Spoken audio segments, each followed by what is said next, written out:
ప్రపంచం నిజమేనా బొండు మల్లి పువ్వు కన్నా తేలికగు నీ సోకు రెండు కళ్ళు మూసుకున్నా లాగు మరి నీ వైపు సొగసును చూసి పాడగాయలా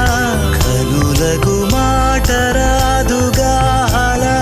వింతల్లోనూ కొత్త వింత నువ్వేనా ఆ అందం అంటే అచ్చంగాను నువ్వే ఏ చిలిపి కళ్ళలోన కలవ